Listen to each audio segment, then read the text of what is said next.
안녕하세요. 김홍주 신부입니다. 여러분 너무나 반갑습니다. 제가 이렇게 카메라 앞에 서서 여러분들께 말씀을 드리잖아요. 근데 사실은 맞은편에 아무도 없기 때문에 조금 동기부여가 떨어질 수도 있습니다. 실제로 미사 중에 강론대 앞에서 말한다든지 아니면 레지오 마리에 회합 들어가가지고 이렇게 말할 때는 사실은 앞에 상대방이 있다 보니까 뭔가 좀 말할 때 동기부여가 되는 부분이 있어요. 그리고 저 혼자 막 일방적으로 떠드는 게 아니라 그래도 중간중간 이렇게 상대 신자분이 저에게 말을 건넬 수도 있고 또 끄덕끄덕 거리던지 이렇게 뭔가 인터액션이 있다 보니까 말하는 저도 좀 힘이 날 수 있습니다. 그런데 이게 맞은편에 아무도 없고 저 혼자 말하고 저 혼자 촬영하고 그런 거다 보니까 이게 스스로 동기부여가 떨어질 수도 있습니다. 그래서 항상 머릿속으로 생각합니다. 정말 제가 많은 분들 앞에서 말하고 있는 것이구나. 또 신앙적으로 목마른 분들 앞에서 제가 무언가 복음의 이야기를 하고 있는 것이구나 라는 상상을 계속 합니다. 그래도 나름대로 이렇게 앞에 있는 것처럼 지금 상상하고 말씀드리는 거니까 그래도 여러분들께서도 정말 맞은편에 제가 있다고 상상하시면서 우리가 정말 좋은 복음의 대화를 나누고 있는 것이구나 라고 생각해 주셨으면 좋겠습니다. 그렇게 되면 이 영상이 좀 더 우리 모두에게 유익이 될 수 있는 그런 신앙의 소중한 시간이 될 수 있지 않을까 생각이 듭니다.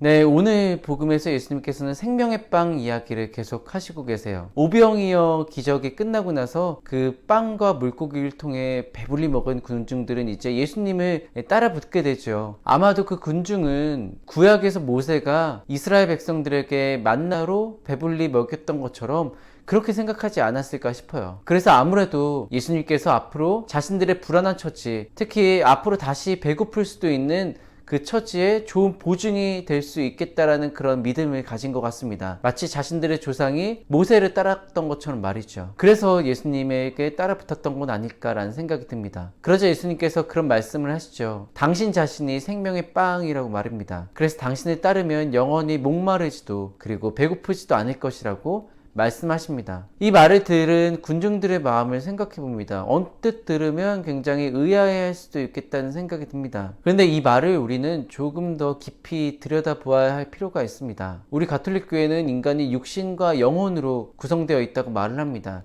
특히나 이 영혼은 우리 육신이 살아있을 수 있게 생명을 주는 그런 원동력이라고 얘기를 하죠. 그러한 영혼의 양식이 바로 성체입니다. 우리 육신은 계속해서 배고픕니다. 그리고 목마르죠. 그러면 어떻게 하죠? 우리는 밥을 먹고 빵을 먹고 물도 마십니다. 그러면 우리들의 갈증과 배고픔이 그래도 달래지죠. 그게 바로 우리 육체의 기본적인 원리입니다. 육신이 그런 것처럼 우리 영혼도 똑같습니다. 우리 영혼도 배고프죠. 그게 바로 우리가 마음이 너무 힘들어 그런 것과 똑같습니다. 마음이 힘들지 않은 사람은 세상에 없죠. 그런데 우리 영혼의 아픔과 그런 괴로움을 달래주는 양식이 있습니다. 바로 그리스도의 성체입니다. 그런데 우리가 이 영혼의 소중함을 잘 잊고 살아갈 때가 있습니다. 배고플 때는 음식으로 금방 달래려고 하면서 우리가 영혼이 배고플 때는 성체로 달래려고 하지 않습니다. 그래서 우리가 급한 일이 있으면 주의를 걸을 수도 있고 그런 일들이 계속 비일비재한 것이죠. 하지만 그럴수록 우리 영혼이 더욱 피폐해져 간다는 것을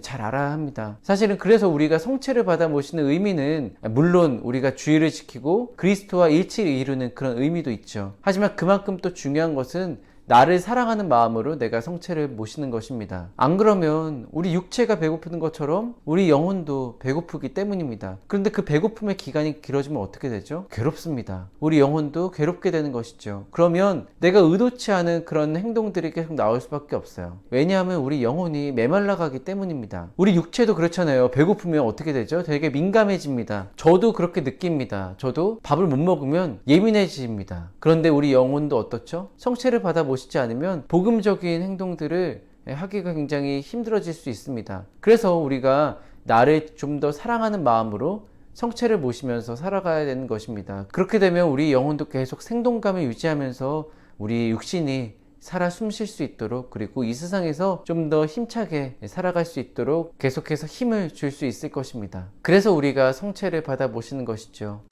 네, 우리는 이 코로나 사태가 있기 전까지 매주 생명의 양식인 그리스도의 성체를 받아 모셨습니다. 2달 동안 참 성체를 받아 모시지 못한 괴로움에 힘들어했던 신자분들이 주변에 꽤나 많았습니다. 그래서 지난 주일에 성체를 받아보신 그 기쁨이 굉장히 크다는 고백을 하신 분들도 많으셨습니다. 많은 분들께서 좀 느끼셨으면 좋겠습니다. 그리고 생명의 양식인 성체가 나에게 지금까지 얼마나 큰 힘을 줬는지도 느낄 수 있었으면 좋겠습니다. 성체의 그 감미로움은 TV 매일 미사만으로는 우리가 결코 느낄 수 없습니다. 그래서 우리는 성당에 나가서 제단 앞에 나아가 성체를 받아 모셔야 합니다. 그럴 때 비로소 우리 영혼은 진정으로 살아 숨쉴 수 있습니다. 그게 바로 나를 사랑하는 가장 최선의 길입니다. 그렇게 나를 아끼고 소중하게 여기며 사랑하는 마음으로 그리스도의 성체를 받아 모시는 삶을 살아갈 수 있는 여러분 모두가 되기를 바랍니다. 이 영상 끝까지 시청해 주셔서 진심으로 감사드립니다. 그럼